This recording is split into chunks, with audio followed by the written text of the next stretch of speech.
நண்பர்கள் அனைவருக்கும் வணக்கம். நீங்கள் இதுவரை நமது வேலை வழிகாட்டி சேனலை சப்ஸ்கிரைப் பண்ண வந்தீங்கன்னா மறக்காமல் சப்ஸ்கிரைப் பண்ணுங்க. உங்களுடைய நண்பர்களுக்கும் அந்த சேனலை வந்து ஷேர் பண்ணுங்க. இன்றைக்கி பார்த்தீங்க அப்படின்னா இந்த நீதிமன்ற பணிக்கான செய்முறை தேர்வு முதல் பேஜ் வந்து நடைபெற்றது, இரண்டாம் பேஜ் நடைபெற்றது, மூணாவது பேஜும் நடைபெற்றது. இன்றைக்கி ஒரு நாள் மட்டுமே 3 பேஜ். கிட்டத்தட்ட ஒரு 315 பேர்கிட்ட ஒரு பேஜு கூப்பிட்டு இன்றைக்கி வந்து இதை நடத்தினாங்க. சிறப்பாக நடத்தியிருந்தாங்க. ரகசியமாக துல்லியமாக இது வந்து நடைபெற்றது. இந்த ப்ராக்டிக்கலோட எந்த ஒரு இதையும் வந்து யாரும் கண்டுபிடிக்காதபடி கரெக்டாக இருந்தது. ஒவ்வொரு டாஸ்க்கும் கொஞ்சம் சில வித்தியாசங்கள் இருந்துச்சு. ஒவ்வொரு பேஜுக்கும் மாறி மாறி வச்சுருந்துருக்காங்க.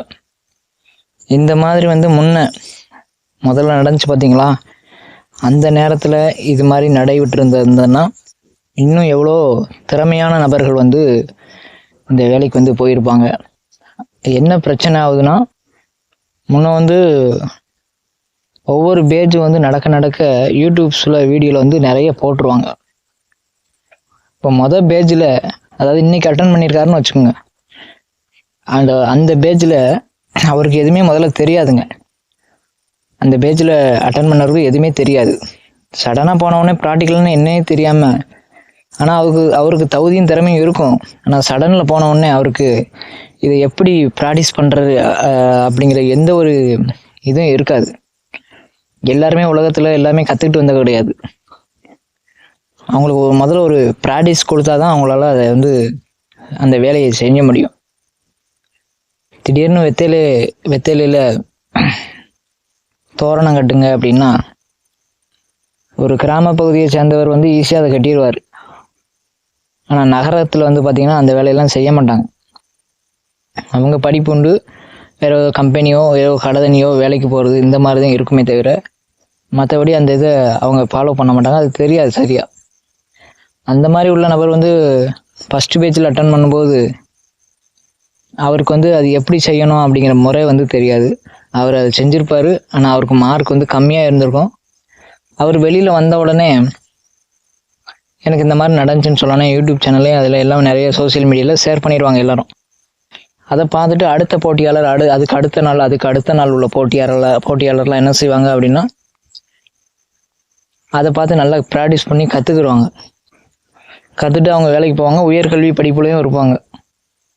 கற்றுட்டு வேலைக்கு போவாங்க. ஆனால் போஸ்டிங் போட்ட உடனே நான் இந்த வேலையை செய்ய மாட்டேன், நான் அந்த வேலையை செய்ய மாட்டேன் அப்படிங்கிற அந்த பிரச்சனை இஷ்யூ ஆகிறதுனால தான்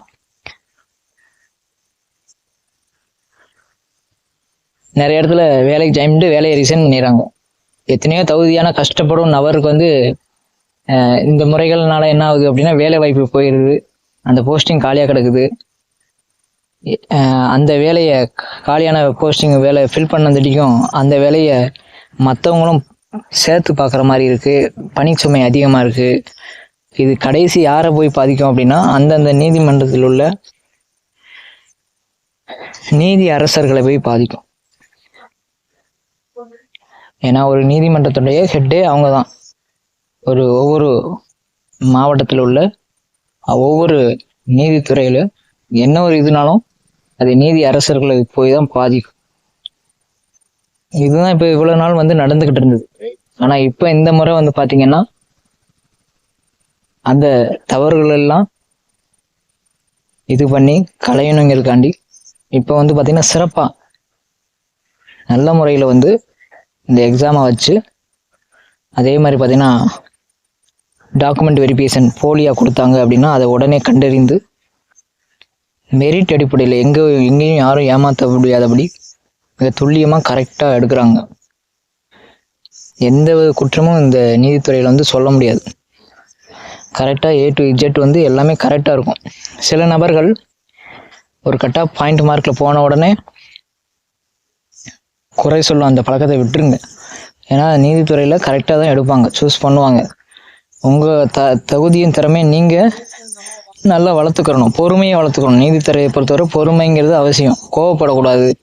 இப்போ எங்கள் வகுப்பு மாணவர்களை ஏன் நாங்கள் இவ்வளோ தூரம் இது பண்ணுறோம் அப்படின்னா, இவங்க போய் நல்லா பொறுமையும் நல்ல வேலை செய்யும் திறமை இருந்தால் தான் அந்த நீதித்துறையில் உள்ள நீங்கள் அடிப்படை பணியாளருக்கு நல்லா கரெக்டாக வேலை செஞ்சால் தான் அதுக்கடுத்து மேல்மட்டம் வரை வந்து கரெக்டான ஒர்க்கு வந்து கரெக்டாக வந்து போகும். மற்ற துறைகள் வந்து சரியாக செயல்படனா கூட நீதித்துறை கொஞ்சம் ஸ்டக்கானா கூட நாட்டினுடைய நிறைய பிரச்சனைகள் வந்து ஏற்படும். எல்லாருமே நம்பி இருக்கிறது பார்த்தீங்க அப்படின்னா இந்த நீதித்துறையை தான்.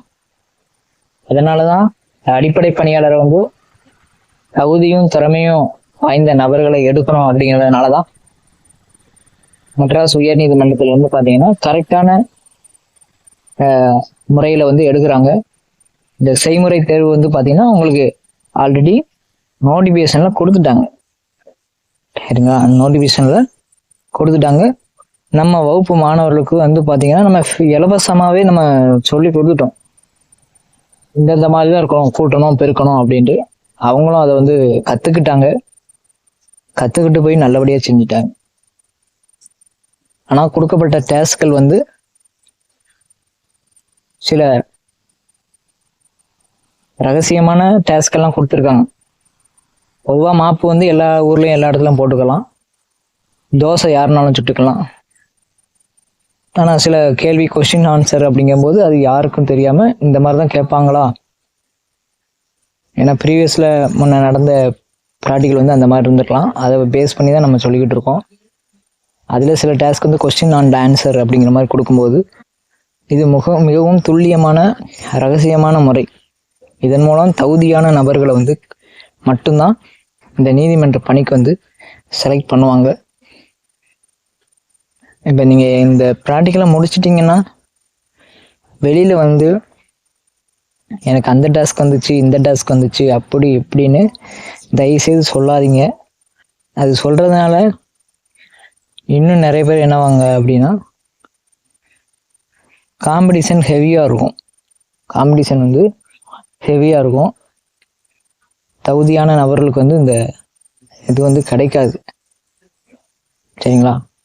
என்னை பொறுத்தவரை நீங்கள் வெளியில் சொன்னாலும் இந்த முறை வந்து பார்த்தீங்க அப்படின்னா 100% வந்து தகுதியும் திறமை வாய்ந்த நபர்களுக்கு இந்த முறை வந்து ஒவ்வொரு பேஜ் வைஸாக டிஃப்ரென்ஸாக தான் உங்களுக்கு வந்து வைப்பாங்க. இதுக்கடுத்து நம்ம அந்த வீடியோலாம் போடலை. ஏன்னா நிறைய மாணவர்கள் வந்து நிறைய ப்ராக்டிஸ் எடுத்துட்டீங்க. சரிங்களா? கண்டிப்பாக அது ரிலேட்டடாக தான் உங்களுக்கு அது திரும்ப இது பண்ணுவாங்க. திரும்ப நம்ம வீடியோ போட்டு ஒரு குழப்பமான சூழ்நிலையில் நீங்கள் போகிறீங்கன்னா நீங்கள் பார்த்துங்க. அங்கே உங்கள் வீட்டில் நடக்கிறது தான் கொடுப்பாங்க, வேறு ஒன்றும் கிடையாது. உங்கள் வீட்டில் என்னென்ன வேலை செய்கிறீங்களோ அதுதான். அந்த மாதிரி வீட்டில் உள்ள வேலை செய்கிறவங்க உங்களுக்கு ஈஸி. எந்த டாஸ்க் கொடுத்தாலும் நீங்கள் செஞ்சுருவீங்க. அது பொதுவாகவே சப்ஜெக்டாக சிலபஸாகவே கொடுத்துட்டாங்க, என்னென்னது கேட்போம் அப்படின்ட்டு. சரிங்களா? அதனால் நல்லபடியாக முடிச்சுட்டு வந்துட்டு நீங்கள் சோசியல் மீடியாவில் அங்கேயும் இங்கேயோ இது வந்துருச்சா அது வந்துருச்சா அந்த டிஸ்கஷன் அந்த பண்ணுறதெல்லாம் விட்டுட்டு அடுத்து என்ன முறைக்கு வந்து நம்ம ப்ரிப்பேர் பண்ணணும் அப்படிங்கிறத அந்த இதில் கவனம் செலுத்துங்க. இப்போ திரும்ப இந்த ப்ராக்டிக்கலை பற்றி நீங்கள் பேசிக்கிட்டே இருந்தீங்கன்னா அது உங்களுக்கு சிரமத்தை வந்து ஏற்படுத்தும், மனநல பாதிக்கும். ஏன்னா உங்களுக்கு எவ்வளோ மார்க் போட்டிருக்காங்க, என்ன போட்டிருக்காங்க, நம்ம இந்த இதில் சொதப்பிட்டோம் அதில் சொதப்பிட்டோம், நம்மளுக்கு கிடைக்கும் கிடைக்காது, அந்த மாதிரி ஒரு மன உளைச்சல் வந்து இருப்பீங்க. போனீங்க, அட்டன் பண்ணிங்க, முடிஞ்சிங்க. அடுத்து என்ன ப்ராசஸ், அதுக்கு உங்களை தயார்படுத்திக்கங்க. நேரத்தை வீணடிக்காதீங்க. சரிங்களா? உங்கள் நண்பர்களுக்கு இந்த சேனலில் வந்து ஷேர் பண்ணிடுங்க. மறக்காமல் இந்த வேலை வாய்ப்புக்கு இந்த ரெக்கமெண்ட் பிடிக்கிறதோ இல்லை ரூபா கட்டி லட்சக்கணக்கில் ரூபா கட்டுறேன் அப்படின்னும் அந்த மாதிரி இதை வந்து விட்டுருங்க. இது வந்து முற்றிலும் பார்த்தீங்கன்னா மெரிட் அடிப்படையில் தான் இந்த பணியிட வந்து வழங்கப்படுகிறது. தகுதியும் திறமையும் வாய்ந்த நபருக்கு மட்டும்தான் இந்த வேலை. அதனால இதை வந்து நல்லபடியாக அட்டன் பண்ணுங்க, பொறுமையாக இருங்க, சொல்கிற ப்ராக்டிக்கலை கவனமாக தெளிவாக நல்லபடியாக பண்ணுங்க.